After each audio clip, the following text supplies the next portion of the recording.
안녕하세요, 고등부 여러분. 드디어 두 번째 경거훈련 시간이 돌아왔어요. 오늘은 지난 시간에 본 것처럼 우리 경거훈련의 구체적인 방법에 대해서 하나씩 이제 알아보려고 할 텐데, 지난 시간에 우리 배웠던 것부터 먼저 한번 점검해 볼까요? 경건이란 하나님을 두려워하는 마음과 사랑하는 마음, 이 두 가지가 생겨나는 것, 우리 안에 생기는 것이 아니라 하나님이 주시는 마음이라고 그랬죠. 이 마음이 생기는 것이 경건인데, 이 경건은 반드시 훈련이 필요하다고 그랬어요. 그래서 연습을 해야지만 이 경건에 영적인 근육이 생기는데, 이 근육을 생기게 하는 훈련에는 네 가지가 있다고 그랬어요. 뭐였습니까? 첫 번째는 말씀 읽기, 두 번째는 기도, 세 번째는 예배, 네 번째는 섬김이었습니다. 그래서 하나씩 살펴볼 텐데, 오늘은 두 번째 시간, 첫 번째 우리 방법론으로 이제 말씀 읽기, 말씀 묵상에 대해서 살펴보려고 합니다. 어떻게 하면 말씀을 묵상하고 이 말씀을 경건이랑 이어질 수 있는지 오늘 한번 살펴보려고 하겠습니다. 자, 경건한 말씀 묵상이란 뭘까요? 자, 말씀을 읽는데 우리가 말씀을 그냥 읽는 게 말씀 묵상은 아닙니다. 우리 좀 말씀드린 것처럼 경건이란 바로 하나님이 주시는 마음을 얻는 것, 실제로 하나님이 무언가 경건을 주시는 것까지 이어지는 게 경건 훈련이라고 그랬죠. 말씀을 어떻게 하면 경건을 받을 수 있는가? 바로 묵상하고 이 말씀을 깊이 믿음으로 받아들일 때, 여기에서 하나님이 그 믿음을 보시고 우리에게 경외하는 마음과 하나님을 사랑하는 마음을 부어주시는 거예요. 그러니까 그냥 말씀을 읽고 넘어가는 것이 아니라, 그 길가바처럼 그런 것이 아니라, 말씀을 깊이 읽고 깨닫고 묵상할 때 하나님이 우리 마음밭에 100배, 60배, 30배 결실을 맺게 하시는데, 그것이 바로 경건, 거룩한 마음을 우리에게 주시는 겁니다. 이렇게까지 이어지는 것이 바로 오늘 우리가 살펴볼 경건한 말씀 묵상이에요. 자, 그러면 어떻게 말씀 묵상해야 하는가? 자, 세 가지 단계가 있습니다. 먼저는 기도로 시작하는 거예요.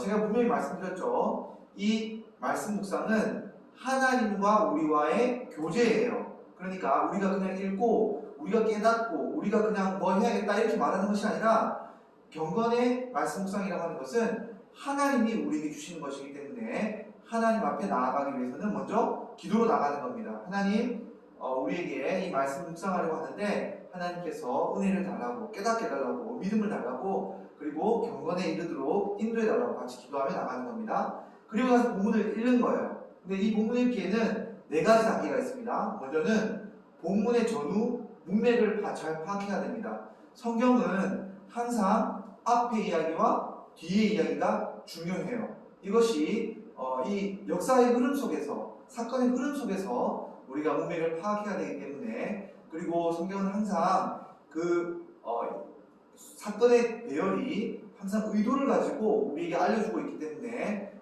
전후를 파악하는 것이 중요합니다. 그리고 난 다음에 우리가 읽어볼 단락에서 이 단락의 내용의 줄거리를 파악하는 겁니다. 말하고자 하는 바가 무엇인지, 서신서 같은 경우에는 무엇을 말하고 있는지 주제를 파악하고, 또 사건 같은 경우에는 이 사건의 흐름이 어떻게 흘러가는지를 보는 겁니다. 그런 다음에 이 본문이 우리에게 말하는 바가 무엇인지를, 주제를 파악하고 나서 드디어 이 본문이 말하는 바를 내 삶에 적용해 보는 겁니다. 무엇을 믿어야 할지, 무엇을 행해야 할지를 살펴보는데, 이렇게 보고 난 다음에 마지막에는 기도로 마무리합니다. 하나님, 저에게 이 믿음을 주십시오. 이렇게 행함이 있도록 인도해 달라고 함께 기도하면서 말씀 묵상을 끝내는 겁니다. 자, 그러면 다른 것은 다 괜찮은데, 우리가 본문 읽기의 이 부분이 우리가 훈련이 안 돼 있고 많이 힘들기 때문에 구체적으로 한번 파악을 해보도록 하겠습니다. 본문 읽기를 위한 요령인데, 본문의 전후 문맥을 파악하려면 먼저 접속사와 시제를 주의해야 돼요. 그러니까 앞의 문맥에서 그러므로, 바로 그때, 그 후에 이런 말들이 나오면 앞의 이야기와 어떻게 연결되는지에 대한 중요한 힌트가 되기 때문에 이걸 잘 파악해야 된다는 겁니다. 그 다음에 본문의 줄거리 파악을 하라 그랬죠. 이렇게 하고 난 다음에는 사건의 계획과 대화의 흐름을, 인과관계를 파악하는 겁니다. 주장과 반론의 내용도 잘 파악을 하고, 왜 지금 여기서 이런 말을 하고 있는가를 물으면서 계속 살펴보는 것이 중요하다고 하겠습니다. 질문을 계속해야 돼요. 왜 이렇지? 이것을 계속 파악하는 것이 우리 학습에도 중요하지만 학업에도 중요하지만 성경 읽기에도 아주 중요하다는 겁니다. 그 다음에 본문 주제를 파악할 때는 이렇게 정리를 잘한 이 본문의 내용이 결국에는 한 문장으로 요약이 되는 거예요. 이 본문을 통해서 하나님이 우리에게 무엇을 말하고 계실까를 딱 한 문장으로 정리해보면 이 본문이 잘 파악되었다고 우리가 결론 지을 수 있어요. 그런 다음에 본문이 말하는 바가 그거라면 이 본문은 나에게 무슨 의미가 있는지를 적용해야겠죠. 그런데 중요한 것은 행하는 것을 보기 이전에 무엇을 믿어야 한다고 말하는지를 파악하는 것이 너무너무 중요해요. 자, 성경은 믿음의 책이지 행함의 책이 아닙니다. 여러분, 이거는 어떻게 보면 오해를 살 수 있는 말인데 행함은 무시하는 게 아니라 행함은 하나님이 행하는 것이고 우리가 할 것은 믿는 일이에요. 우리가 믿을 때 하나님이 우리 안에서 경건한 마음을 통해 일을 하시는 겁니다. 그러니까 우리가 본문을 읽을 때 제일 중요한 것은 바로 행함으로 가기보다는 하나님 나에게 무슨 믿음을 주시는가, 내가 무엇을 믿어야 하는가, 나에게 하나님이 주시는 마음이 무엇인가 경외하는 마음이 들 때까지 질문하고 하나님이 주실 것까지 간절히 구하는 것이 바로 본문을 적용하는 내용이에요. 그래서 믿음으로 나아가는 것이 중요하다 하겠습니다. 자, 그러면 우리가 실제로 한번 연습을 한번 해볼 텐데 여러분 마태복음 14장 22절에서 33절 말씀을 지금 한번 펴보세요. 시간을 드릴 테니까 마태복음 14장 22절에서 33절 말씀을 우리가 잘 한번 읽어보고 이 문맥에 따라서 말씀 묵상을 해보는 겁니다. 자, 본문이 정해졌으면 보통 본문은 여러분 교회에서 우리 매일 성경을 통해서 계속 이어져 가고 있으니까 여러분들도 매일 성경 우리 주보에도 나갈 텐데 주보에 나와 있는 매일 성경 본문을 보면서 오늘은 이 본문이구나, 본문 이미 구분이 되어 있으니까 그 본문을 따라서 읽으시면 되는 겁니다. 자, 먼저 기도부터 하라 그랬죠. 하나님, 오늘 이 본문의 말씀을 잘 깨닫게 해주세요. 하나님, 이 본문을 통하여 나에게 주시고자 하는 은혜를 부어주세요. 예수님의 이름으로 기도합니다. 아멘. 이렇게 기도하고 시작합니다. 그리고 본문을 읽을 텐데 여러분 본문을 읽을 때 하나하나 차곡차곡 읽어가는 겁니다. 근데 우리가 본문의 앞에 있는 이야기와 뒤에 있는 이야기를 잘 살펴보는 것이 중요하다고 그랬죠? 자, 그런데 오늘 본문의 이야기를 목사님이 다 읽어주고 하면 너무너무 좋겠지만 오늘 이 본문을 다 읽고 하기에는 우리가 짧게 이 영상을 녹화해서 하기로 하기 때문에 다 읽을 수도 없고 읽지 않고 그냥 넘어가겠습니다. 내용은 좀 이따 정리를 하겠지만 여러분 이 마태복음 14장 22절부터 33절 말씀은 여러분은 지금 멈추고 이 영상을 멈추고 먼저 성경을 읽으세요. 지금 읽는 순간이니까, 시간이니까, 단계니까 읽어본 다음에 이 읽어본 걸 가지고 우리가 지금 목사님이 말하는 이 단계를 따라서 우리가 본문을 연구해 볼 겁니다. 먼저 다 읽었다 치고 제가 한번 보겠습니다. 첫 번째 단계는 본문의 전후 문맥을 파악하는 거였죠. 여러분 오늘 본문의 이야기는 뒤에 이야기를 봅시다. 먼저 줄거리를 파악하는데 본문 이야기는 이렇게 진행이 돼요. 예수님께서 갑자기 제자들을 배를 타라고 막 보내신 다음에 예수님은 혼자 기도하러 산에 올라가세요. 떨어져 있는 거죠. 그런데 이 떨어져 있는 상황 속에서 무슨 일이 벌어지냐면 제자들은 밤새 풍랑으로 죽을 고생을 하는 거예요. 죽기 일보 직전까지 가는 거예요. 이 사람들은 다 어부인데 이 풍랑은 너무너무 다스리기 이렇게 이용하기 힘든 그런 풍랑이었어요. 능력을 벗어나는. 그런데 밤 사경이라고 하면 새벽 4시부터 5시, 6시 이 사이인데 예수님께서 가장 어두울 때 물 위로 걸어서 제자들에게 오시는 겁니다. 기도하러 산에서 계시다가 이때 드디어 이를 걸어서 오시는 거예요. 그러니까 제자들이 엄청 놀랐겠죠. 가장 어두운 때에 갑자기 멀리서 사람이 걸어오니까 귀신인 줄 알고 놀랐는데 예수님께서 나다 이렇게 이야기하시니까 뜬금없이 베드로가 자신도 물 위로 걷게 해달라고 예수님께 요구를 해요. 근데 예수님이 와라 이렇게 말하니까 베드로가 걸어가는데 갑자기 풍랑을 보면서 베드로가 물에 빠지자 예수님이 다시 건져주시고는 배에 올라타시는 거죠. 그리고 배에 올라타심과 동시에 놀랍게도 풍랑이 잔잔해집니다. 그리고는 이 제자들과 함께 예수님이 건너 땅으로 게네사렛 땅으로 가는 것이 본문의 이야기입니다. 자, 그러면 오늘 이야기가 있기 전에 무슨 걸 봐야 되냐면 이 앞에 무슨 일이 일어나는지를 봐야 돼요. 예수께서 즉시라는 말이 나오는 22절 첫 절부터 즉시 무슨 일이 있고 난 다음에 즉시일까를 생각해봐야겠죠. 그러면 앞서 나온 내용이 오병이어의 기적인 것을 알 수 있어요. 자, 오병이어의 기적, 예수님이 물고기 2마리와 떡 5개로 5,000명 이상의 사람들을 먹이신 사건이에요. 10,000명 이상의 사람들을 먹이신 사건이죠. 어린아이까지 다 포함하면 여자하고. 그래서 엄청나게 놀라운 일이 벌어진 오병이어 사건이 있었 바로 그 다음 즉시 예수님께서 이 일을 진행하시는 겁니다. 그리고 즉시란 말에는 의도가 있죠. 아주 촉박하고 예수님 뭔가 빨리 해야 된다는 그 의도가 있는 겁니다. 우리가 이걸 읽을 수 있어야겠죠. 그런 다음에 이 의도를 가지고 오늘 본문의 일이 일어난 다음에 마지막에 예수님이 보이신 일은 뭐냐면 그들이 드디어 건너가 게네사렛 땅이라고 하는 건너편에서, 그러니까 오병이어 사건이 있었던 바로 건너편 땅으로 가셔서 다시 사역을 시작하는 일이 벌어지는 것이 본문의 이야기입니다. 그러니까 오늘 본문의 전과 후가 어떻게 되는지 알겠죠? 오병이어 사건, 그리고 오늘 본문의 이야기, 그리고 나서는 건너편, 오병이어 사건의 건너편에 있는 일들이 벌어지게 됩니다. 자, 그리고 우리가 줄거리는 파악했고요. 자, 줄거리를 파악하면서 제가 분명히 말했죠. 이 줄거리 파악을 하는 것으로 그치는 게 아니라 줄거리 파악할 때 가장 중요한 것이 있어요. 뭐냐면 이 본문에서 말하는 바가 무엇인지, 예수님이 왜 이 행동을 하셨는지를 계속 질문을 하면서 가야 되는 겁니다. 너무너무 중요한 거예요. 왜 예수님은 제자들을 따로 배로 보내시고는 예수님은 따로 혼자 산에 가셔서 기도하셨을까? 예수님이 기도하신 내용은 무엇이었을까? 이것은 우연이었을까? 예수님의 의도에 따라서 제자들이 풍랑을 맞이한 것일까? 만약 예수님의 의도가 있었다면 이 풍랑을 보내신 예수님의 목적이 뭔가? 왜 예수님은 제자들에게 풍랑을 보내셨는가? 그리고 예수님이 풍랑을 보내신 이후에 그 목적을 성취하셨는가?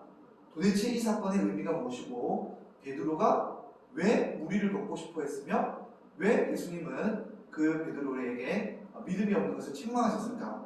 라는 내용들을 우리가 보면서 이 이해할 수 없는 일련의 이 사건들을 하나씩 살펴보는 것이 본문의 줄거리를 파악하는 내용들입니다. 그래야지 이 본문의 내용의 의미를 알 수 있어요.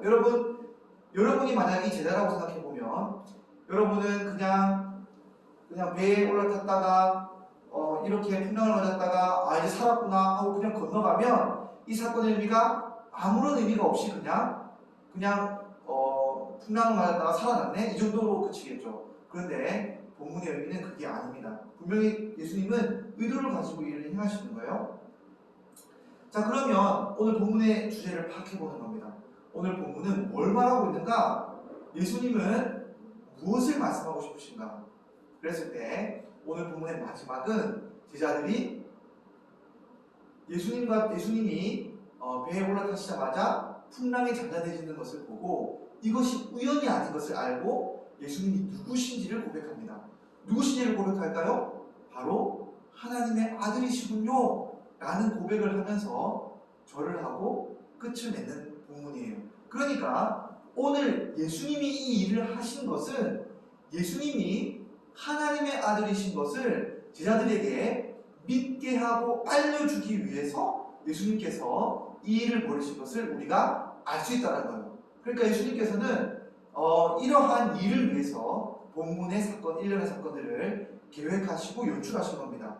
자, 그러면 우리도 이 사건을 보면서 뭘 알아야 되냐면 쭉 보면서 제자들과 같이 풍랑이 잠잠해졌구나, 그거구나 이렇게 안다면 여러분 이 본문을 제대로 알고 있는 게 아닙니다.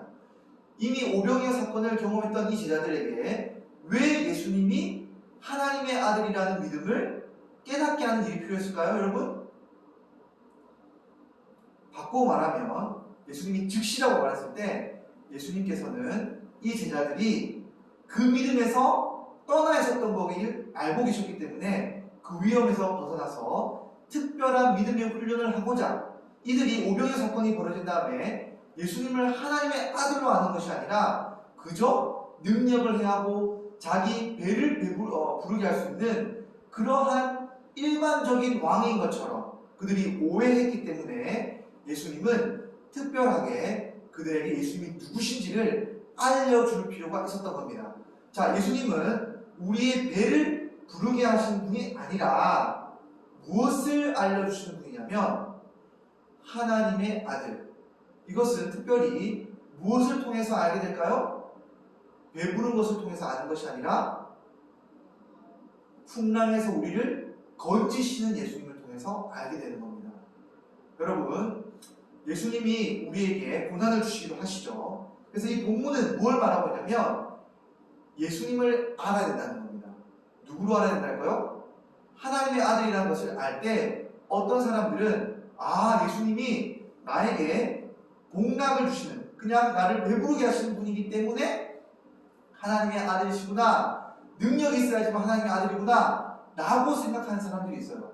이러한 예를 대표적으로 보이는 인물이 누굴까요? 베드로죠. 베드로는 예수님을 능력으로 보려고 했던 겁니다. 그런데 예수님은 어떤 믿음을 요구했을까요?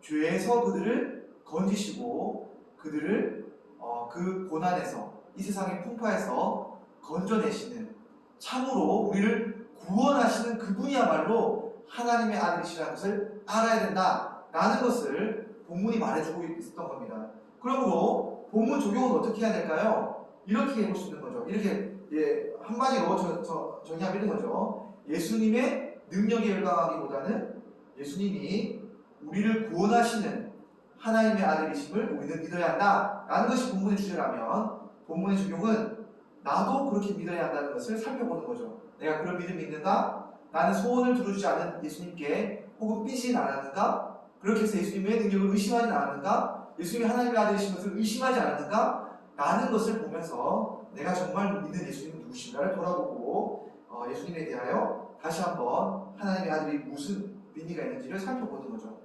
마지막으로는 기도하며 끝을 내는 겁니다. 예수님 인생의 배부름과 고난 속에서 예수님이 누구이신지를 의심했던 저의 믿음 없음을 용서해 주세요. 예수님이 내 삶의 고난을 잠잠하게 해주시는 하나님의 아들이심을 믿겠습니다. 저의 믿음 없음을 도와주시고 항상 저를 구원해 주신 예수님의 은혜를 기억하며 예수님이 누구이신지를 잊지 않기를 소망합니다. 예수님의 이름으로 기도합니다. 아멘. 이렇게 기도하고 말씀 묵상을 끝을 맺는 겁니다. 그리고 기도할 때는 이 믿음이 생겨날 때까지, 이 믿음이 하나님 주실 때까지 끝까지 붙잡으면서 기도의 자리로 나아가는 것, 이걸 주시기까지 끝까지 붙잡는 것, 본문의 말씀 붙잡는 것을 우리가 경건 읽기의 말씀 묵상이다 이렇게 하겠습니다. 여러분, 이제 말씀을 어떻게 묵상하는지 배우셨나요? 자, 말씀 묵상하는 것을 알긴 알겠지만 이렇게 말씀 묵상하는 거 너무 힘들다. 여러분, 마치 말씀 묵상은 물에 젖어 있는 장작더미에 불을 붙이는 것과 비슷하다고 우리 믿음의 선배들이 말했습니다. 물에 젖어 있으니까 불이 잘 안 타겠죠. 근데 한번 그 물기를 걷어내고 불이 타기 시작하면 활활 타는 그 말씀의 능력이 드러나게 되는 겁니다. 금방 되는 게 아닙니다. 훈련이 필요한 거예요. 누차 말씀드리지만 그렇지만 이 훈련을 통해서는 정말로 큰 은혜를 실제로 받을 수 있다는 것을 여러분 기대하고 이 훈련을 반드시 하길 바랍니다. 자, 여러분 이제 과제가 있습니다. 여러분 말씀 묵상할 시간을 정하세요. 정해야 합니다. 정하지 않으면 오늘 했다가 다음날 안 하고 이렇게 될 수가 있어요. 아침이 되었던 밤이 되었던 이 조용한 시간을 정해서 하나님과의 골방의 시간을 통해서 말씀을 묵상하길 바랍니다. 특별히 노트를 준비해서 매일 묵상한 내용을 방금처럼 기도 내용을 안 적어도 되지만 본문의 내용에 아까 본 것처럼 전후맥락, 그리고 줄거리, 그리고 이 본문이 말한 주제, 그리고 내가 적용해야 할 믿음의 내용, 이렇게 한번 적어보다 보면 적으면서 여러분의 믿음이 자라가는 것을, 성령님이 여러분과 만나주시는 것을 경험할 수 있습니다. 일주일에 3일 이상 묵상한 내용을 기록한 친구는 과제를 한 것으로 인정하고 이 과제는 선생님에게 제출하든지 아니면 목사님 혹은 이 유튜브 밑에 댓글로 목사님 좀 했어요 이렇게만 댓글만 달아도 목사님이 한 걸로 인정해 드리겠습니다. 자, 과제를 잘 해주시고 말씀을 잘 따라가 주셔서 말씀 묵상을 통해서 경건의 능력을 경험하는 저와 여러분이 되었으면 좋겠습니다. 여러분 또 다음 주에 뵙도록 해요. 안녕.